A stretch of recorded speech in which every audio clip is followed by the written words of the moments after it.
उत्तर प्रदेश के गोरखपुर जिले से एक दिल दहला देने वाली वारदात की खबर सामने आई है। यहाँ एक पति ने शादी के महज 2 महीने के बाद ही अपनी नई नवेली दुल्हन की बेरहमी से हत्या कर डाली और फिर रात भर उसके शव के बगल में सोता रहा।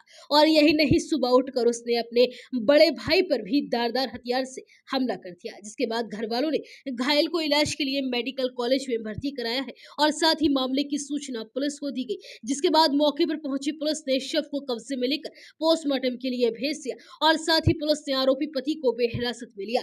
शुरुआती जांच में सामने है कि आरोपी पति को पत्नी के किसी के साथ अवैध संबंध का शक था। दरअसल गुलहरिया थाना क्षेत्र के नरयनपुर नंबर 2 टोला के हीरागंज के रहने वाले सतीश चौहान अपने पिता रामअवतार और भाई आतिश चौहान के परिवार के साथ रहता है। उसका भाई आतिश ऊपर की मंजिल में अपनी पत्नी के साथ रहता है, जबकि वह खुद माता पिता के साथ नीचे के फ्लोर में रहता है। उसकी शादी बीते 13 फरवरी को महाराजगंज जिले की रहने वाली सरोज के साथ हुई थी। शादी के एक हफ्ते के बाद ही बहू विदा होकर अपने मायके चली गई थी। पति अपनी दुल्हन को बीते 21 अप्रैल को ही विदा कराकर ससुराल लाया था।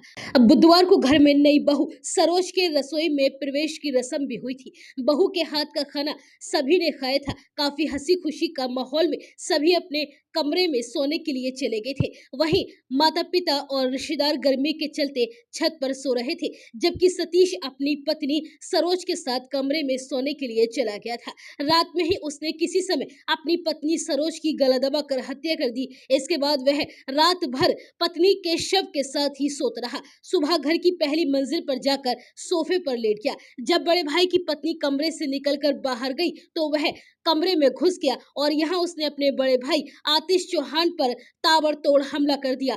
उसके चिल्लाने की आवाज सुनकर घर के लोग मौके पर पहुंचे तो आरोपी वहां से भाग निकला, जिसके बाद गंभीर हालत में आतिश को इलाज के लिए मेडिकल कॉलेज में भर्ती कराया गया, जहां पर आतिश का इलाज चल रहा है। लेकिन इतना शोर शराबा होने के बाद भी नई दुल्हन सरोज नहीं पहुंची तो घर वाले नीचे बहू के कमरे में गए तो वह अर्धनग्न हालत में बेड पर मरी पड़ी हुई थी। बहू के कान से खून भी निकल रहा था। घर वालों की सूचना के बाद सतीश को पुलिस ने हिरासत में लिया और उसने अवैध संबंध के चलते हत्या करने की बात कबूल कर ली।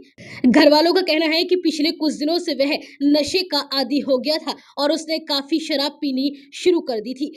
घर के लोगों ने बताया कि सतीश को कुछ मानसिक समस्या भी हो रही थी। शादी के बाद वह काम करने के लिए भी नहीं जाता था। वहीं इस पूरे मामले में एसपी सिटी अभिनव त्यागी ने बताया कि फिलहाल आरोपी को गिरफ्तार कर लिया गया है और शव को पोस्टमार्टम के लिए भेजकर आगे की कार्यवाही की जा रही है।